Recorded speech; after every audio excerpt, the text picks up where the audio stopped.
नमस्कार दोस्तों, हमारे YouTube चैनल पर आपका एक बार फिर से स्वागत है।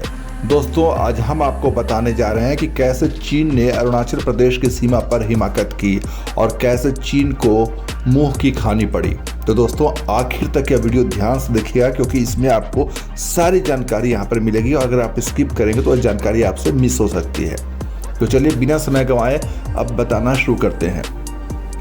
चीन की सेना यानी कि PLA ने एक बार फिर भारत की सीमा में घुसपैठ करने की नापाक कोशिश की।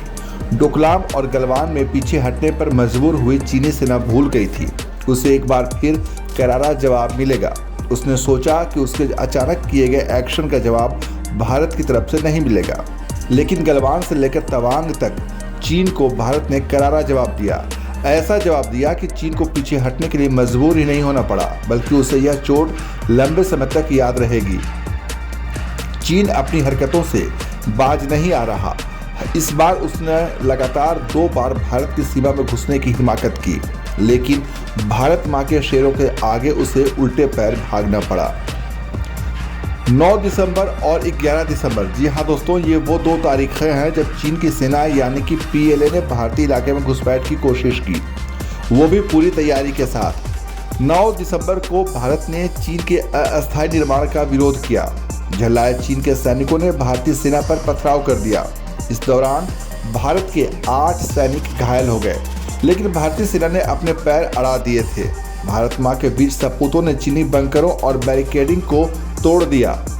भारत के सख्त तेवर को देखकर ड्रैगन बौखला गया और फिर वह दूसरी नापाक साजिश को अंजाम देने की प्लानिंग करने लगा। और फिर अपनी योजना के तहत चीन ने 11 तारीख को एक बार फिर हमला बोल दिया। करीब 300 चीनी सैनिकों ने भारतीय सीमा की तरफ धावा बोला। दोनों देशों के सैनिकों के बीच जमकर हाथापाई हुई और फिर चीनी सैनिकों को मार खाकर वापस लौटने पर मजबूर होना पड़ा। मुंह की खाने के बाद ड्रैगन बुरी तरह से बौखला गया था। इसके बाद अगले दिन यानी कि 12 दिसंबर को दोनों देशों के बीच कमांडर लेवल की फ्लैग मीटिंग हुई और फिर तब जाकर सिचुएशन कंट्रोल में आ सका। दोस्तों, दरअसल भारतीय पोस्ट से महज कुछ ही दूरी पर चीन ने अपना पूरा गांव बसा रखा है। इस गांव को लेकर भी काफी हंगामा मचा था। अब इसी गांव की आड़ में चीन के सैनिक अपनी साजिशों का ताना बाना बोल रहे हैं। चीनी सैनिक इस इलाके में घुसपैठ कर अपनी पकड़ मजबूत करना चाहते हैं और अपनी इसी रणनीति के तहत चीनी सेना के करीब 50 से 60 जवान थांगला इलाके में घुसे।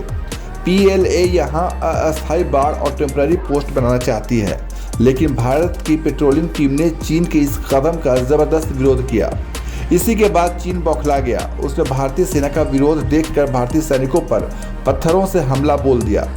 इस अचानक हुए हमले में 8 भारतीय सैनिक घायल हो गए, लेकिन भारतीय सैनिकों ने मोर्चा नहीं छोड़ा। भारतीय सेना की दूसरी यूनिट के जवान तुरंत मौके पर पहुंच गए और फिर PLA यानी चीनी सैनिकों के टेम्पररी कंस्ट्रक्शन को नेस्तनाबूद कर दिया।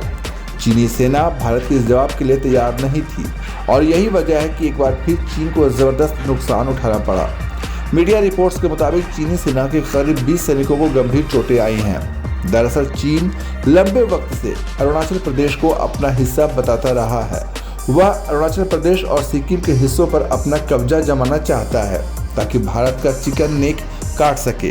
चीन अरुणाचल प्रदेश को तिब्बत का हिस्सा कहता है और यही वजह है कि चाहे राजनीतिक मंच हो या कूटनीतिक, सभी जगहों पर अपने अधिकार जताने की कोशिश करता है। इस बार भी चीन के सैनिक जब LAC को बदलने की नीयत से आए तब पूरी तैयारी के साथ आए थे। चीनी सैनिकों के हाथों में कंटीले, लाठी और डंडे थे, जैसा कि उन्होंने गलवान में किया था। लेकिन जब भारतीय जवानों ने चीन की तरफ से नापाक साजिश को समझा तो तुरंत ही एक्शन में आ गए और फिर चीन को करारा जवाब मिला। उसे वह बरसों तक याद रखेगा। एक बार फिर साफ हो गया कि अब भारत पहले वाला भारत नहीं है। यदि कोई भी दुश्मन अपनी नापाक हरकत को अंजाम देने की कोशिश करता है तो उसे इसका करारा जवाब मिलेगा और चीन से बेहतर इसे कौन समझ सकता है। दोस्तों, अगर आपको हमारा यह वीडियो पसंद आया तो प्लीज़ हमारे चैनल को सब्सक्राइब ज़रूर करें और हाँ, हमारे इस वीडियो को ज़्यादा से ज़्यादा लोगों तक शेयर करें ताकि ज़्यादा से ज़्यादा लोग इसे देख सकें। थैंक यू दोस्तों।